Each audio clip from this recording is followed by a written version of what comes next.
Oh man. Okay. Maybe emulation is too good now. This is 86 box, and I'm going to show you something kind of cool that I just did for the first time ever. So two different machines. I'm going to open up Death Manager on the left side, and I'm going to open Death Manager on the right side too. And you'll see that we have connection type is modem, and the one on the left says wait for call. And the one on the right, look at that phone number. Oops. Look at that phone number. It's going to call that phone number, 612-427 whatever. And that's almost exactly what I did in 1995. I called some phone number like that, and I played Doom with my friends. So I'm going to wait for call on the left side, and I'm going to call on the right side. This is using a modem. What? What? It's working. What?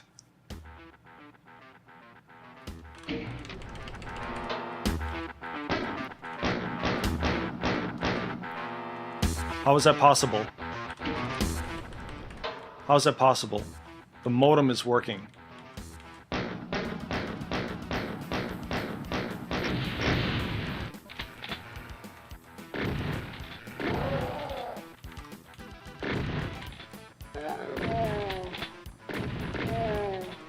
That's pretty wild.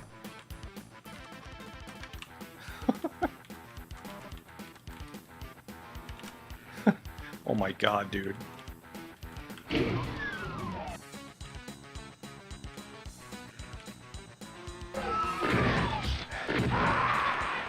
Oh jeez.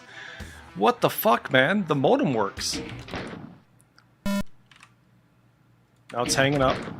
This is 86 box, and it's actually, I haven't seen anybody do this on YouTube or anywhere else. It wasn't the easiest to make sense of. What's kind of interesting is that if I go to regular Doom 1.9 for both of them, on the left side you see doom.wad. On the right side you see, oh, also doom.wad. Let me see. Here we go. All right, so on the left side you see doom1.wad, which means that's the shareware version. And on the right side we've got the full version. Let me rerun DM. Same thing, wait for call on the left, dial the number on the right. Now we're using, one is the shareware and one is the final version, or the full version. And it works. I just thought that was pretty insane. So on the left side it says that you're not registered. The right side you are. Pretty cool, dude. Pretty fucking crazy. So anyway, I was thinking of making a video on this, maybe, just to kind of show people how to do it. Essentially, it's on the wait machine. You have to go to network, slurp. You have to select the COM standard haze compliant modem, configure it to the right COM port, baud rate, I just set the highest, and then you have to have a listening port, which is 23 in this case. And then on the second machine, I have the same fucking settings essentially, but I don't have a port. And then I have a phone book selected. Why? Well, what's crazy about that phone book is that you can turn any IP address into any number. That's what the phone book looks like. So you see that if I type in this 612 number, it'll actually connect to this IP address and that port. And you can specify all that shit in a text document, which is pretty crazy. And that's what I did. It's a lot to set up and shit, but essentially it's exactly what I remember playing back in the day. It just fucking works. I got IPX working. I made a video about the IPX network working in this, but never modem. This is the first time I've ever gotten modem working since the 90s. The last time I played a Doom deathmatch dial-up or co-op dial-up match with anybody was probably about 1996. So it's been a long time. But dude, just emulation is pretty out of control now. I mean, with this kind of modem emulation, I expect that to be in Sega Saturn emulators.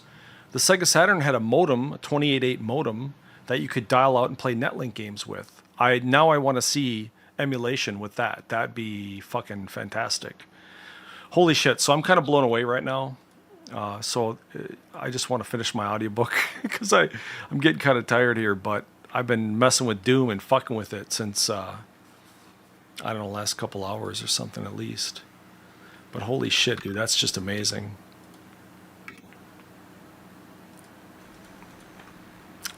Have to make a proper video on it, I guess. First Cambrian fauna included a plethora of alternative possibilities, all equally sensible and none leading to us. But surely, once the modern fauna arose in the next phase of the Cambrian, called Atabanian after another Russian locality, then the boundaries and channels were finally set. The arrival of trilobites, those familiar symbols of the Cambrian, must mark the end of craziness and the inception of predictability. Let the good times roll. This book is quite long enough already, and you do not want a second verse same as the first. I merely point out that the Burgess Shale represents the early and maximal extent of the Atabanian radiation. The story of the Burgess Shale is the tale of life itself, not a unique and peculiar episode of possibilities gone wild. The origin of terrestrial vertebrates. Our traditionalist is now reeling. He's ready to abandon virtually all of life to contingency, but he will make his last stand with vertebrates. The game, after all, centers on human consciousness as the unpredictable product of an incidental twig, or the culmination of an ineluctable, or at the very least, a probable trend. To hell with the rest of life, they aren't on the lineage leading to consciousness in any case.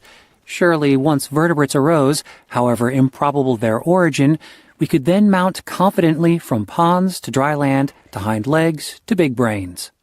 I might grant the probability of the most crucial environmental transition from water to land if the characteristic anatomy of fishes implied, even for incidental reasons, an easy transformation of fins into sturdy limbs needed for support in the gravity of terrestrial environments. But the fins of most fishes are entirely unsuited for such a transition. A stout basal bar follows the line of the body axis, and numerous thin fin rays run parallel to each other and perpendicular to the bar. These thin, unconnected rays could not support the weight of the body on land. The few modern fishes that scurry across mudflats, including Periothalamus, the walking fish, pull their bodies along and do not stride with their fins. Terrestrial vertebrates could arise because a relatively small group of fishes, only distantly related to the standard issue, happened, for their own immediate reasons, to evolve a radically different type of limb skeleton, with a strong central axis perpendicular to the body, and numerous lateral branches radiating from this common focus. A structure of this design could evolve into a weight-bearing terrestrial limb, with the central axis converted to the major bones of our arms and legs, and the lateral branches forming digits. Such a fin structure did not evolve for its future flexibility in permitting later mammalian life. This limb may have provided advantages in superior rotation for bottom-dwelling fishes that used the substrate as an aid in propulsion. But whatever its unknown advantages, this necessary prerequisite to terrestrial life evolved in a restricted group of fishes off the main line, the lungfish coelacanth ripidistion complex. Wind the tape of life back to the Devonian, the so-called Age of Fishes.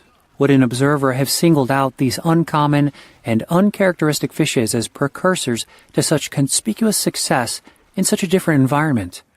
Replay the tape, expunge the Ripidistions by extinction, and our lands become the unchallenged domain of insects and flowers. Passing the torch to mammals. Can we not grant the traditionalist some solace? Let contingency rule right to the origin of mammals. Can we not survey the world as mammals emerged into the realm of dinosaurs and know that the meek and hairy would soon inherit the earth? What defense could large, lumbering, stupid, cold-blooded behemoths provide against smarts, sleekness, live birth, and constant body temperature? Don't we all know that mammals arose late in the reign of dinosaurs, and did they not then hasten the inevitable transition by eating their rivals' eggs? This common scenario is fiction rooted in traditional hopes for progress and predictability. Mammals evolved at the end of the Triassic, at the same time as dinosaurs, or just a tad later. Mammals spent their first 100 million years, 2/3 of their total history, as small creatures living in the nooks and crannies of a dinosaur's world. Their 60 million years of success following the demise of dinosaurs has been something of an afterthought. We have no indication of any trend toward mammalian hegemony during this initial 100 million years. Quite the reverse. Dinosaurs remained in unchallenged possession of all environments for large-bodied terrestrial creatures. Mammals made no substantial moves toward domination, larger brains, or even greater size. If mammals had arisen late and helped to drive dinosaurs to their doom, then we could legitimately propose a scenario of expected progress. But dinosaurs remained dominant and probably became extinct only as a quirky result of the most unpredictable of all events, a mass dying triggered by extraterrestrial impact. If dinosaurs had not died in this event, they would probably still dominate the domain of large-bodied vertebrates, as they had for so long with such conspicuous success, and mammals would still be small creatures in the interstices of their world. This situation prevailed for 100 million years. Why not for 60 million more? Since dinosaurs were not moving toward markedly larger brains, and since such a prospect may lie outside the capabilities of reptilian design, we must assume that consciousness would not have evolved on our planet if a cosmic catastrophe had not claimed the dinosaurs as victims.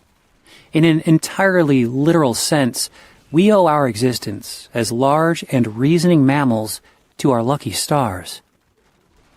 The origin of Homo sapiens. I will not carry this argument to ridiculous extremes. Even I will admit that at some point in the story of human evolution, circumstances conspire to encourage mentality at our modern level. The usual scenario holds that attainment of upright posture freed the hands for using tools and weapons, and feedback from the behavioral possibilities thus provided spurred the evolution of a larger brain. But I believe that most of us labor under the false impression about the pattern of human evolution. We view our rise as a kind of global process encompassing all members of the human lineage, wherever they may have lived. We recognize that Homo erectus, our immediate ancestor, was the first species to emigrate from Africa and to settle in Europe and Asia as well, Java man and Peking man of the old texts. But we then revert to the hypothesis of global impetus and imagine that all Homo erectus populations on all three continents moved together up the ladder of mentality on a wave of predictable and necessary advance, given the adaptive value of intelligence. I call this scenario the tendency theory of human evolution. Homo sapiens becomes the anticipated result of an evolutionary tendency pervading all human populations. In an alternative view recently given powerful support by reconstructions of our evolutionary tree based on genetic differences among modern groups, Homo sapiens arose as an evolutionary item, a definite entity, a small and coherent population that splits off from a lineage of ancestors in Africa. I call this view the entity theory of human evolution. It carries a cascade of arresting implications. Asian Homo erectus died without issue and does not enter our immediate ancestry, for we evolved from African populations. Neanderthal people were collateral cousins, perhaps already living in Europe while we emerged in Africa, and also contributing nothing to our immediate genetic heritage. In other words, we are an improbable and fragile entity, fortunately successful after precarious beginnings as a small population in Africa, not the predictable end result of a global tendency. We are a thing, an item of history, not an embodiment of general principles. This claim would not carry startling implications if we were a repeatable thing, if, had Homo sapiens failed and succumbed to early extinction as most species do, another population with higher intelligence in the same form was bound to originate. Wouldn't the Neanderthals have taken up the torch if we had failed? Or wouldn't some other embodiment of mentality at our level have originated without much delay? I don't see why. Our closest ancestors and cousins, Homo erectus, the Neanderthals and others, possessed mental abilities of a high order, as indicated by their range of tools and other artifacts. But only Homo sapiens shows direct evidence for the kind of abstract reasoning, including numerical and aesthetic modes, that we identify as distinctively human. All indications of Ice Age reckoning, the calendar sticks and counting blades, belong to Homo sapiens, and all the Ice Age art, the cave paintings, the Venus figures, the horsehead carvings, the reindeer bas-reliefs, was done by our species. By evidence now available, Neanderthal knew nothing of representational art. Run the tape again and let the tiny twig of Homo sapiens expire in Africa. Other hominids may have stood on the threshold of what we know as human possibilities, but many sensible scenarios would never generate our level of mentality. Run the tape again, and this time Neanderthal perishes in Europe and Homo erectus in Asia as they did in our world. The sole surviving human stock, Homo erectus in Africa, stumbles along for a while, even prospers, but does not speciate and therefore remains stable. A mutated virus then wipes Homo erectus out, or a change in climate reconverts Africa into inhospitable forest. One little twig on the mammalian branch, a lineage with interesting possibilities that were never realized, joins the vast majority of species in extinction. So what? Most possibilities are never realized, and who will ever know the difference? Arguments of this form lead me to the conclusion that biology's most profound insight into human nature, status, and potential lies in the simple phrase, the embodiment of contingency. Homo sapiens is an entity, not a tendency. By taking this form of argument across all scales of time and extent, and right to the heart of our own evolution, I hope I have convinced you that contingency matters where it counts most. Otherwise, you may view this projected replaying of life's tape as merely a game about alien creatures. You may ask if all my reveries really make any difference. Who cares, in the old spirit of America at its pragmatic best? It is fun to imagine oneself as a sort of divine disc jockey, sitting before the tape machine of time with a library of cassettes labeled preapolids, polychaetes, and primates. But would it really matter if all the replays of the Burgess Shale produced their unrealized opposites, and we inhabited a world of wooaxiids, a seafloor littered with little penis worms, and forests full of phosphoricids? We might be shucking sclerites instead of opening shells for our clam bakes. Our trophy rooms might vie for the longest diatryma beak, not the richest lion mane. But what would be fundamentally different? Everything, I suggest. The divine tape player holds a million scenarios, each perfectly sensible. Little quirks at the outset occurring for no particular reason unleash cascades of consequences that make a particular future seem inevitable in retrospect. But the slightest early nudge contacts a different groove, and history veers into another plausible channel, diverging continually from its original pathway. The end results are so different, the initial perturbation so apparently trivial. If little penis worms ruled the sea, I have no confidence that Australopithecus would ever have walked erect on the savannas of Africa. And so, for ourselves, I think we can only exclaim, "O brave and improbable new world that has such people in it." An epilogue on Pikaia. I must end this book with a confession. I pulled a small, and I trust harmless, pedagogical trick on you. In my long discussion of Burgess Shale organisms, I purposely left one creature out. I might offer the flimsy excuse that Simon Conway Morris has not yet published his monograph on this genus, for he has been saving the best for last. But that claim would be disingenuous. I forbore because I also wanted to save the best for last. In his 1911 paper on supposed Burgess annelids, Walcott described an attractive species, a laterally compressed, ribbon-shaped creature some 2 inches in length. He named it Pikaia gracilens to honor nearby Mount Pica, and to indicate a certain elegance of form. Walcott confidently placed Pikaia among the polychaete worms. He based this classification on the obvious and regular segmentation of the body. Simon Conway Morris therefore received Pikaia along with his general thesis assignment of the Burgess worms. As he studied the 30 or so specimens of Pikaia then known, he reached a firm conclusion that others had suspected, and that had circulated around the paleontological rumor mills for some time. Pikaia is not an annelid worm. It is a chordate, a member of our own phylum. In fact, the first recorded member of our immediate ancestry. Realizing the importance of this insight, Simon wisely saved Pikaia for the last of his Burgess studies. When you have something rare and significant, you must be patient and wait until your thoughts are settled and your techniques honed to their highest craft. For this is the one, above all, that you must get right. The structures that Walcott had identified as annelid segments exhibit the characteristic zigzag bend of chordate myotomes, or bands of muscle. Furthermore, Pikaia has a notochord, the stiffened dorsal rod that gives our phylum Chordata its name. In many respects, Pikaia resembles, at least in general level of organization, the living Amphioxus, long used in laboratories and lecture rooms as a model for the primitive organization of pre-vertebrate chordates. Conway Morris and Whittington declare, the conclusion that it, Pikaia, is not a worm but a chordate appears inescapable. The superb preservation of this Middle Cambrian organism makes it a landmark in the history of the phylum to which all the vertebrates, including man, belong.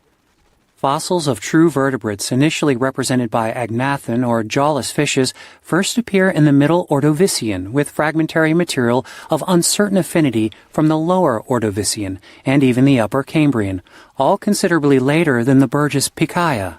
I do not, of course, claim that Pikaia itself is the actual ancestor of vertebrates, nor would I be foolish enough to state that all opportunity for a chordate future reside with Pikaia in the Middle Cambrian. Other chordates, as yet undiscovered, must have inhabited Cambrian seas. But I suspect, from the rarity of Pikaia in the Burgess and the absence of chordates and other lower Paleozoic Lagerstätten, that our phylum did not rank among the great Cambrian success stories. Rarity Lagerstätten of Pikaia in the Burgess and the absence of chordates and other lower Paleozoic Lagerstätten, that our phylum did not rank among the great Cambrian success stories, and that chordates faced a tenuous future in Burgess times. Pikaia is the missing and final link in our story of contingency, the direct connection between Burgess decimation and eventual human evolution. We need no longer talk of subjects peripheral to our parochial concerns, of alternative worlds crowded with little penis worms, of morelliform arthropods and no mosquitoes, of fearsome amylocarids gobbling fishes. Wind the tape of life back to Burgess times and let it play again. If Pikaia does not survive in the replay, we are wiped out of future history. All of us, from shark to robin to orangutan. And I don't think that any handicapper, given Burgess evidence as known today, would have granted very favorable odds for the persistence of Pikaia. And so, if you wish to ask the question of the ages, why do humans exist? A major part of that answer, touching those aspects of the issue that science can treat at all, must be because Pikaia survived the Burgess decimation. This response does not cite a single law of nature. It embodies no statement about the predictable evolutionary pathways, no calculation of probabilities based on general rules of anatomy or ecology. The survival of Pikaia was a contingency of just history. I do not think that any higher answer can be given, and I cannot imagine that any resolution could be more fascinating. We are the offspring of history, and must establish our own paths in this most diverse and interesting of conceivable universes, one indifferent to our suffering, and therefore offering us maximal freedom to thrive, or to fail, in our own chosen way. This concludes Wonderful Life by Stephen Jay Gould. Narrated by Jonathan Sleep. Copyright 1989 by Stephen Jay Gould. This unabridged audiobook is published by arrangement with W. W. Norton and Company Incorporated and was produced in the year 2023 by Tantor Media Incorporated, a division of Recorded Books, which holds the copyright thereto. Copyright? Please visit tantor.com for more information on our growing library of unabridged audiobooks. Copyright? How did I just play the whole fucking thing on YouTube if it's copyright? Looks like I just bypassed the copyright. Cool. That was a pretty good book, although I'm not the biggest fan of Stephen Jay Gould himself. I think he's all right. I think Carl Sagan is a better writer. The Onion Book of Known Knowledge, Unabridged Audiobook Edition. This 96-hour ATCD audiobook contains every word of the print edition, read verbatim in faithful devotion to the original text. I'm Avery Sanford. I will read the masculine entries like turtle, parade, and infant. What the fuck? Unabridged, the print edition, read verbatim in faithful devotion to the original text. I'm Avery Sanford.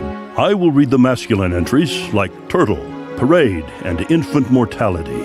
And I'm June Bunt. I will read the feminine entries such as toast, liver, and prosthetic limb.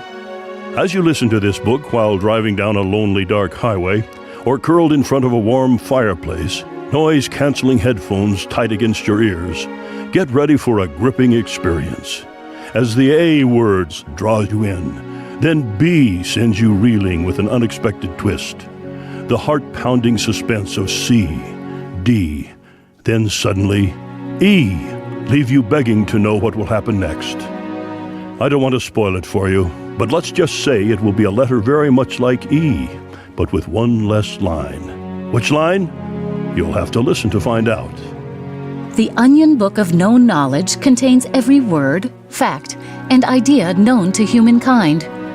Anything not contained in this book, such as grapes, carpentry, and the war in Afghanistan, does not exist and is therefore not cataloged in this magnificent tome.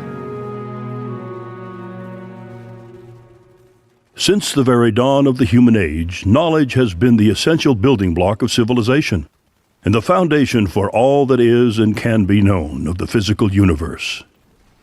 It is the most precious resource in existence, a binding force that separates man from beast, and also from the very dumb man, such as yourself. Without knowledge, one cannot know with total certainty that the Earth orbits the Sun, that one race is objectively superior to another, that a male K-Jinx will only molt at the precise apogee of the winter constant. Without knowledge, life would have no Onion Book of Known Knowledge, and thus no meaning. A. The letter A represents your moment of truth, your last chance to ask yourself if you're up to the demands of this volume. And if not, to have the integrity to pursue an entirely different enterprise, such as assembling a fun jigsaw puzzle. But if you possess the hunger, the discipline, and yes, the courage required for this encyclopedia, then the letter A, a vowel with 6 different sounds, is your first step toward banishing ignorance once and for all. Adam and Eve. According to the book of Genesis, first man and woman created by God, and the last humans made personally by the Almighty himself until 1976, when he made LaPorte, Indiana resident Jerry Dunnigan out of clay, just to see if he could still do it. Adams, John. Born October 30, 1735. Died July 4, 1826. Erroneously considered the second U.S. president, Adams, because of the non-linear way in which time was organized in the 18th century, was technically president before Washington. As a result of the complex pre-1800 non-consecutive system of time, Adams was in many ways the nation's first commander-in-chief, as well as its 19th and 64th, the first and 72nd vice president, Indiana's fourth.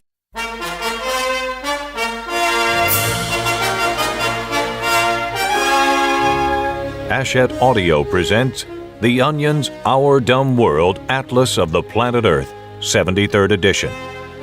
The world's most definitive Atlas audiobook.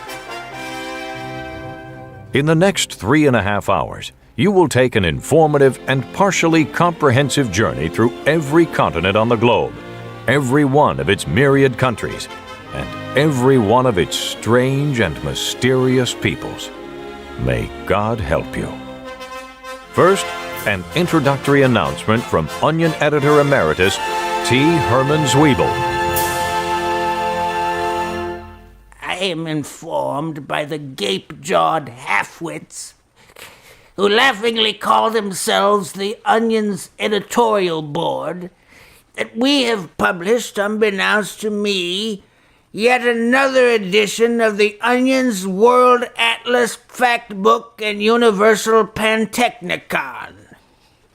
Naturally, my rage at this news is so intense that only horse doses of laudanum are preventing my age-withered carcass from stiffening with fury. I spent some of the best years of my life, and roughly 80 of the worst, amassing an unfathomably large fortune by keeping such evidence-based claptrap out of my newspaper. Anyway, here is your infernal book. Now get back to work! Thank you, Mr. Zwiebel.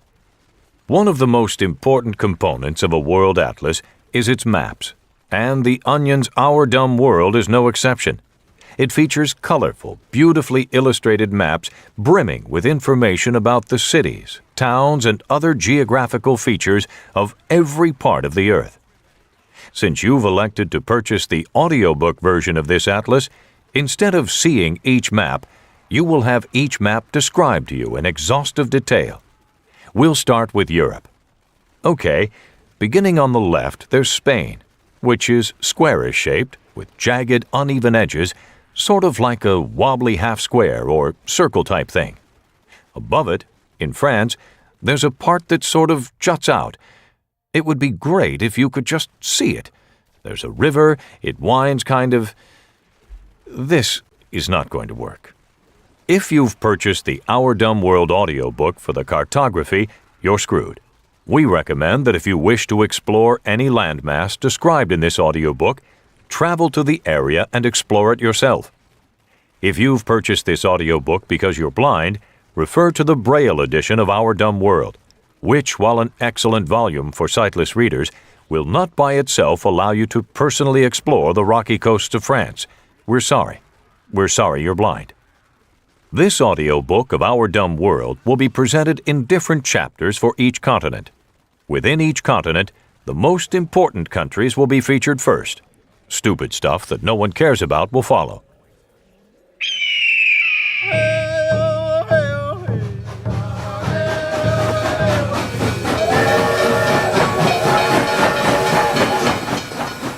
We begin with North America. The United States, land of opportunism. The United States was founded in 1776 on the principles of life, liberty, and the reckless pursuit of happiness at any cost, even life and liberty. America is a place where even the poorest immigrant can, through hard work and dedication, achieve the American dream for his employer. Where at any given moment opportunity may knock on your door, and if you're not home, break in through your window and take everything you've got. America is a land of equality for all, and special better equality for some. It is a nation where any determined individual can climb to the top of the corporate ladder and then kick it down so that nobody else can use it. Where a man can go from rags to riches almost overnight, and from riches back to rags in even less time.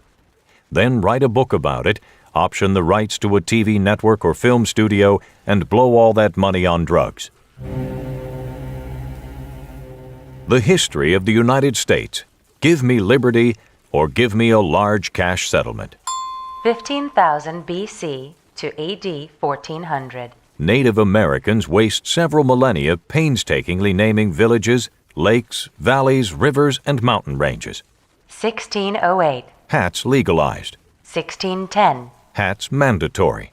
1692. Hundreds of children are executed for being witches during Salem, Massachusetts' poorly thought-out Halloween costume party. 1768. George Washington proclaims, "I cannot tell a lie," beginning a long tradition of politicians lying.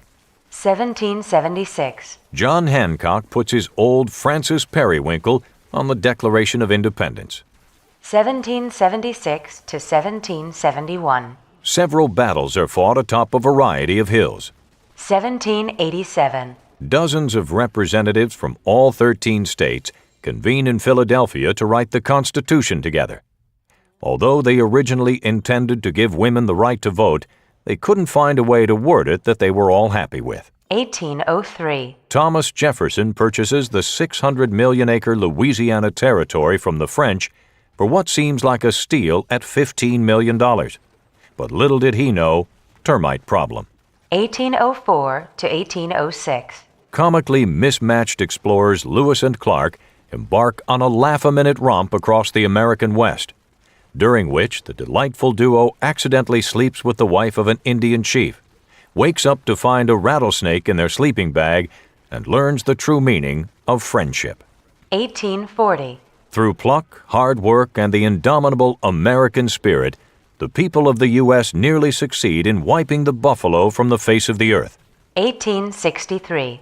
President Abraham Lincoln single-handedly wrestles 20,000 Confederate troops at Gettysburg, winning the battle with a decisive 3-second shoulder pin. 1865. Robert E. Lee agrees to end the Civil War on the condition that 193 high schools in the South be named after him. 1865. A sudden shortage of cheap labor cripples the American cotton industry. 1875. 10,000 workers drown during the construction of the first 15 feet of the transatlantic railroad. 1876. Thomas Alva Edison, searching for a more efficient way to invent things, invents Alexander Graham Bell, who in turn invents the telephone, the metal detector, and the hydrofoil. 1910. William Howard Taft becomes the first 1,600-pound president.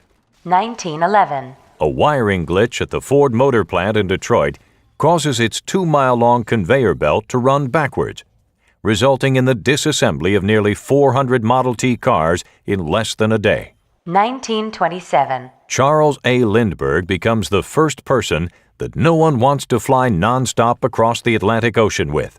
1929. After a decade of rapid and often reckless growth, the Wall Street crash of 1929 leaves companies such as Irresponsible Buying Incorporated, Forget About Saving for the Future and Sons, and Nothing Bad is Ever Going to Come Out of Relying Too Heavily on the Stock Market Limited in ruins. 1930 to 1939. The popularity of bread skyrockets. 1933 to 1944. President Franklin Delano Roosevelt spends 4 consecutive terms in the White House, until the Department of the Interior can build a wheelchair ramp to get him out. 1941. U.S. joins World War II, but not before renaming the war World War II Ultimate Valor for licensing and marketing purposes.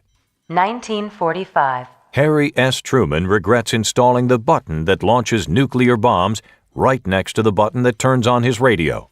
1950. A drunken Senator Joseph McCarthy accuses an empty bar stool of being a communist. 1963. Though badly shaken after John F. Kennedy's assassination, Jackie Kennedy is momentarily comforted by the fact that her husband's blood matches her shoes. 1963. Martin Luther King Jr. has a dream where one day blacks and whites will live together in harmony, and also his high school science teacher is there for some reason. 1969. In one of the most elaborate hoaxes in U.S. history, NASA fakes the moon landing's importance. 1969. Thousands of youths congregate at Woodstock for 3 days of love, dancing, and drugs, much to the chagrin of one spectator, Dale Henderson, who was actually trying to enjoy the show. 1972. A grand jury is forced to listen to 3,600 hours of Nixon hosting an imaginary talk show before getting to the 30 minutes where he orders his cronies to break into the Watergate Hotel. 1996. The nation is shocked and disgusted when Bill Clinton admits that he has had sexual relations with Hillary Clinton. September 11, 2001. At 8:46 a.m., in one of the most tragic events in the history of mankind, George W. Bush's political career is saved. August 2005. Hurricane Katrina hits New Orleans, leaving thousands even more homeless. Facts about America in Stuff We Trust. Population 302,600,001. Citizen keeping population from being nice round number, Doug Krislovic of Newton, Massachusetts. Borders, 2,459 locations nationwide. National pastimes, baseball and weeping silently in bathroom while husband watches baseball. Traditional cuisine, the number 5 combo. Literacy rate, saw the movie version. Exports, troops. This is Audible.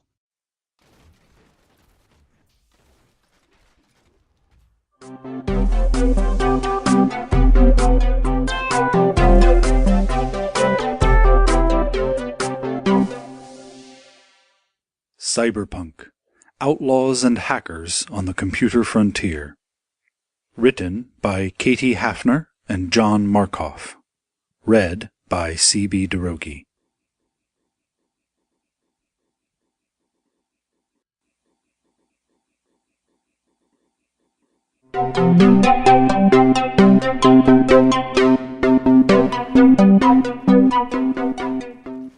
Introduction. We set out to investigate a computer underground that is the real-life version of cyberpunk, science fiction that blends high technology with outlaw culture. In cyberpunk novels, high-tech rebels live in a dystopian future, a world dominated by technology and beset by urban decay and overpopulation. It's a world defined by infinitely powerful computers and vast computer networks that create alternate universes filled with electronic demons. Interlopers travel through these computer-generated landscapes. Some of them make their living buying, selling, and stealing information, the currency of a computerized future. The television character Max Headroom, who lived in a network of mass media popping up in computers and television sets everywhere, was considered pure cyberpunk. So was the 1982 movie Blade Runner, which portrays a slick, dark, and dangerous world in which technology has triumphed and life is grim. The inspiration for this book came when we began to see a change in the way computers were being used. We found harbingers of cyberpunk, young people for whom computers and computer networks are an obsession, and who have carried their obsession beyond what computer professionals consider ethical and lawmakers consider acceptable. They were called hackers. As the public viewed them, these computer hackers posed a sinister, if also somewhat vague, threat. This is our attempt to explain who they are and what drives them. This book tells 3 stories. Kevin Mitnick fit the public perception of an archetypal, dark-side computer hacker. He was thought to be able to manipulate credit ratings, tap telephones. See, I love books like this, man. This is me, man. This is me. Not a hacker, but I just love the whole.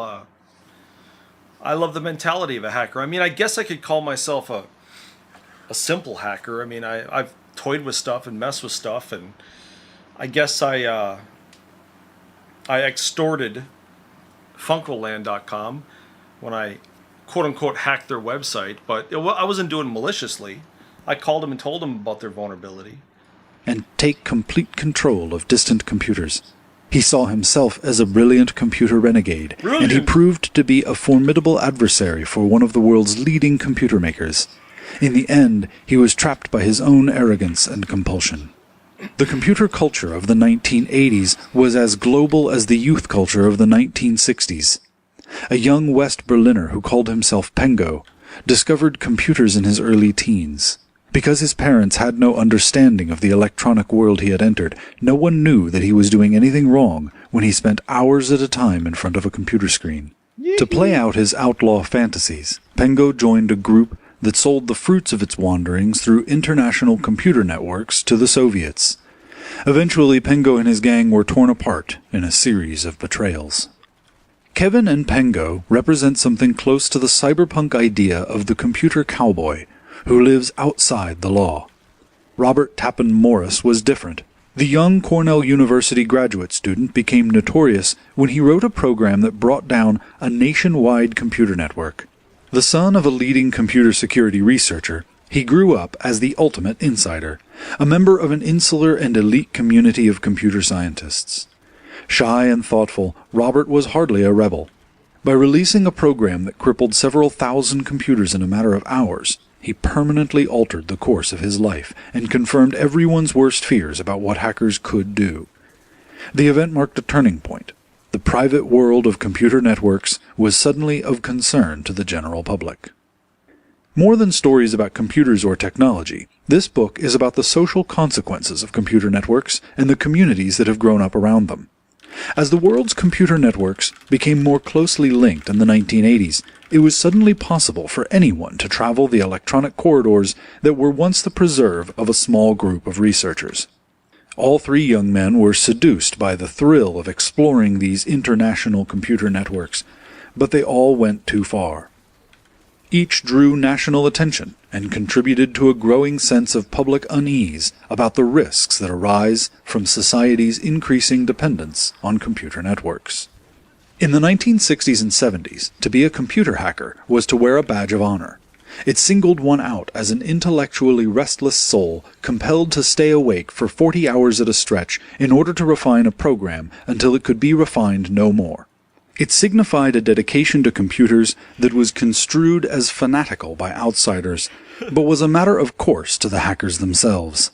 The hackers from the Massachusetts Institute of Technology in particular adhered to what has been called the hacker ethic, which Stephen Levy described in his 1984 book, Hackers, as a code of conduct that championed the free sharing of information and demanded that Hacker ethic. Free sharing of information. Problem? Fucking problem? which Stephen Levy described in his 1984 book, Hackers, as a code of conduct that championed the free sharing of information and demanded that hackers never harm the data they found. Hacking also meant anything either particularly clever or particularly wacky, with or without a computer, as long as the manipulation of a complex system was involved. Some hacks are legendary. There was the computer program that determined the minimum amount of time it took to cover the entire New York City subway system. After the program was written, a bunch of MIT hackers actually went to New York and tried it out. And there was the legendary hoax during the 1961 Rose Bowl game between Washington and Minnesota when Caltech students made substitutions for the letters on the cards to be held up by the Washington Huskies fans at halftime. Instead of Washington, the cards spelled out Caltech.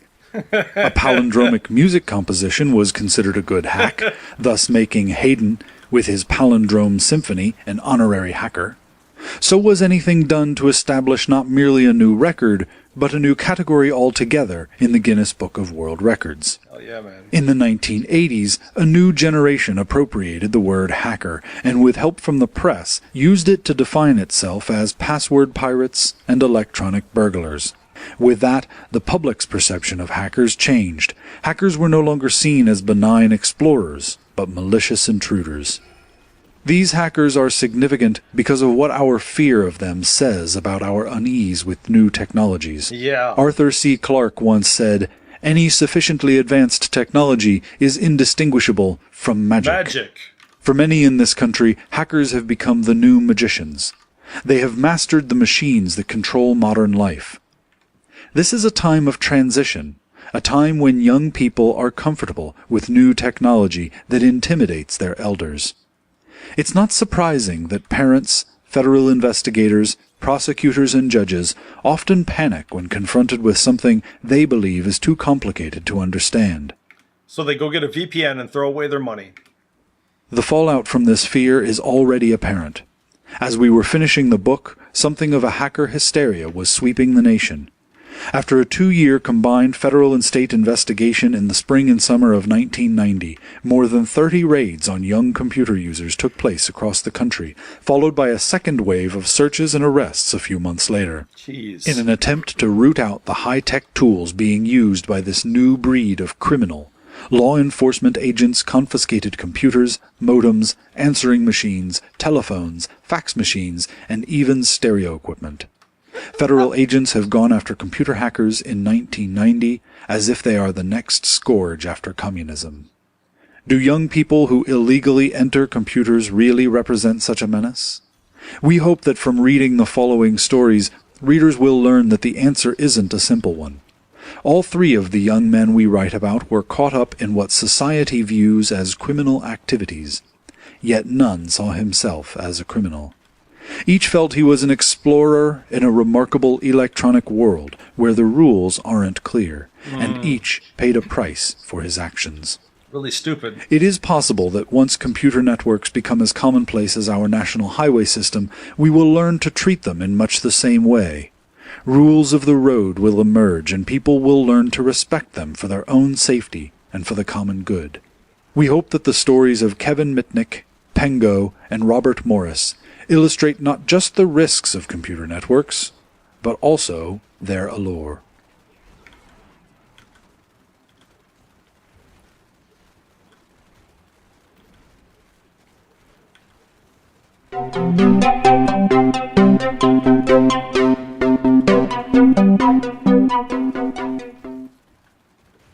Part 1. Kevin, the Dark Side Hacker. The Roscoe Gang. It was partnership, if not exactly friendship, that kept the group together. Each member possessed a special strength, considered essential for what needed to be done. Roscoe was the best computer programmer and a natural leader. Susan Thunder prided herself on her knowledge of military computers and a remarkable ability to manipulate people, especially men.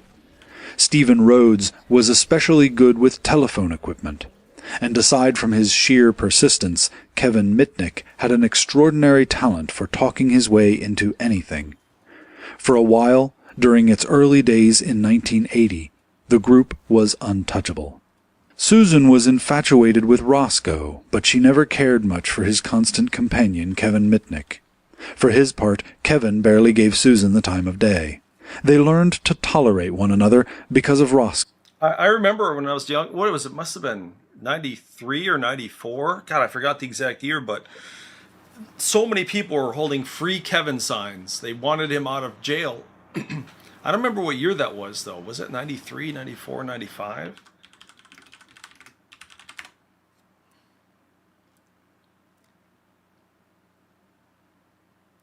Yeah, Kevin Mitnick is dead now, but yeah, it was about 95, yeah. But for all their mutual hostility, Susan and Kevin shared a fascination with telephones and the telephone network. It was a fascination that came to dominate their lives. Susan, Kevin, Roscoe, and Stephen were phone freaks. By their own definition, freaks were telephone hobbyists more expert at understanding the workings of the Bell system than most Bell employees. The illegality of exploring the nooks and crannies of the phone system added a sense of adventure to freaking. But the mechanical components of telephone networks were rapidly being replaced by computers that switched calls electronically, opening a new and far more captivating world for the telephone underground. By 1980, the members of this high-tech Los Angeles gang weren't just phone freaks who talked to each other on party lines and made free telephone calls. Kevin and Roscoe in particular were taking phone freaking into the growing realm of computers.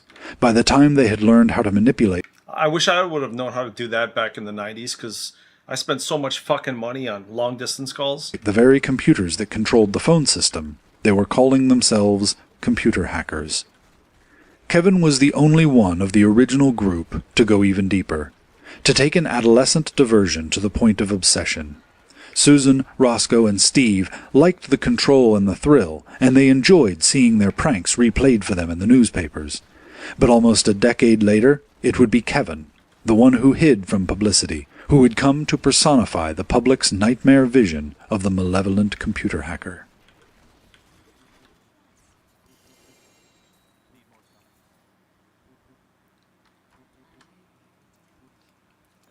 Born in Altona, Illinois in 1959, Susan was still an infant when her parents, struggling with an unhappy marriage, moved to Tujunga, California, northeast of the San Fernando Valley.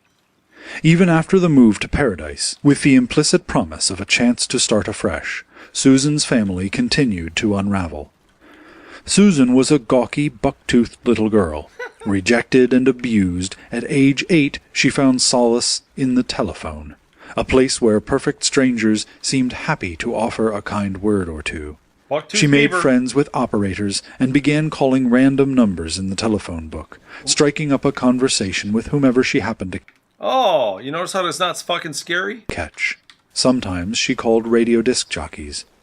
After her parents divorced, Susan dropped out of the 8th grade, ran away to the streets of Hollywood, and adopted the name Susie Thunder. Susan didn't make many friends, but she did know how to feed herself.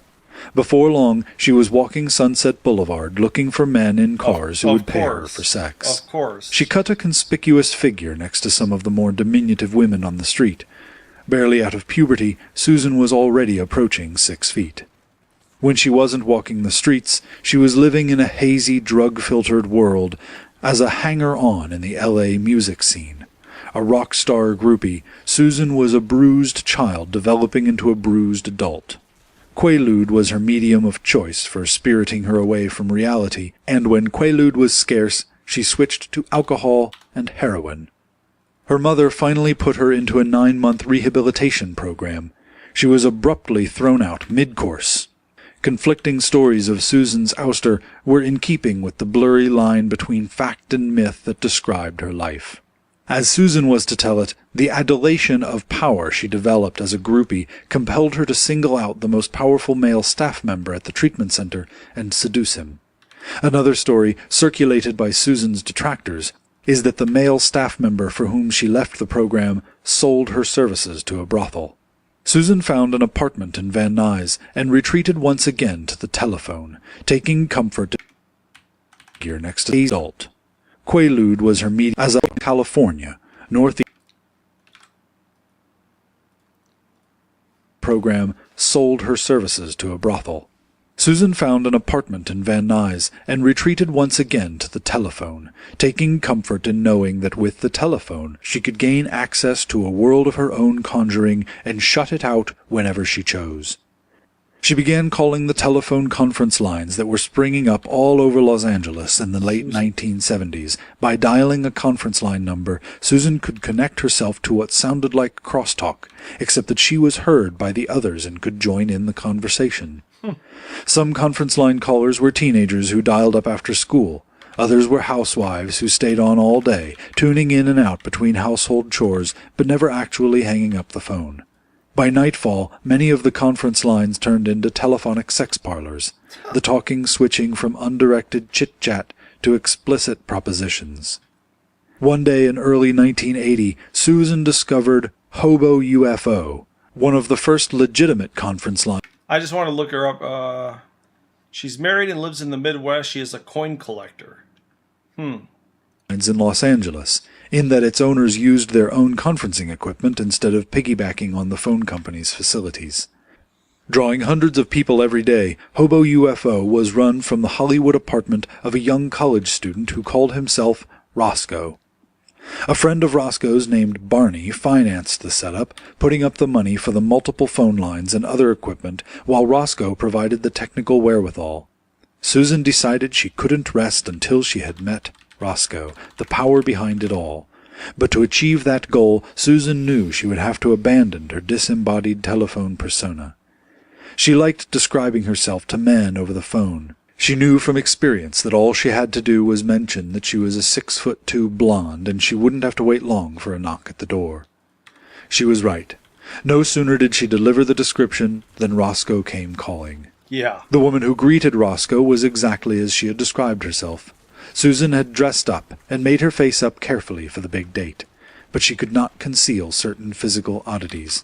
Her long face displayed a set of teeth so protrusive as to up and made her face up carefully for the big date, but she could not conceal certain physical oddities. Her long face displayed a set of teeth so protrusive as to produce a slight speech impediment, and there was something incongruous about her large frame. Her upper torso was narrow and delicate, but it descended to a disproportionate outcropping of hips and heavy thighs. Roscoe, for his part, was thin and pale. His brown-framed glasses met Susan's chin. But if either Susan or Roscoe was disappointed in the other's looks, neither showed it. They went out to dinner, and when Roscoe asked Susan about her line of work, she told him she was a therapist, and then quickly changed the subject. A business student at the University of Southern California, Roscoe was one of the best-known phone freaks around Los Angeles. When a reporter from a local newspaper began researching a story about conference lines, he told a few hobo UFO regulars that he wanted to meet Roscoe. The next day, a caller greeted him by reeling off the billing name on his unlisted phone number, his home address, the year and make of his car, and his driver's license number. Then the caller announced himself. "This is Roscoe."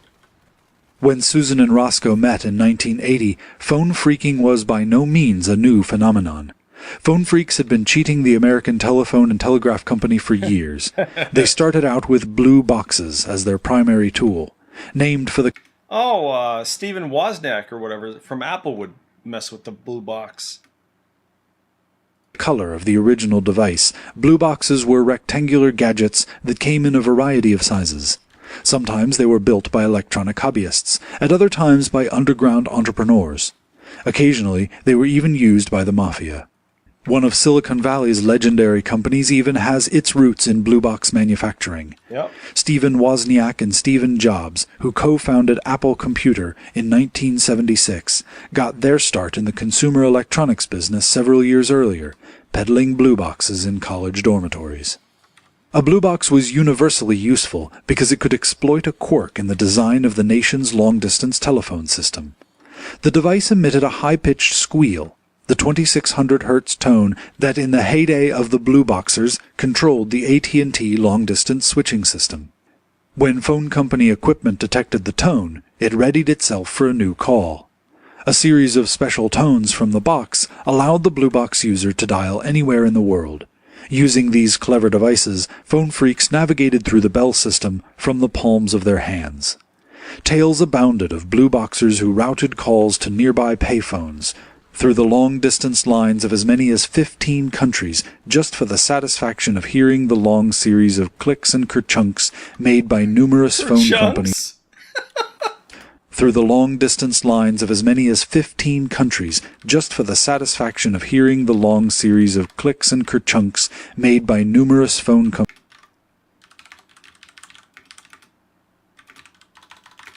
Okay, I'm going to call this guy. Been wanting to talk to him for a while now.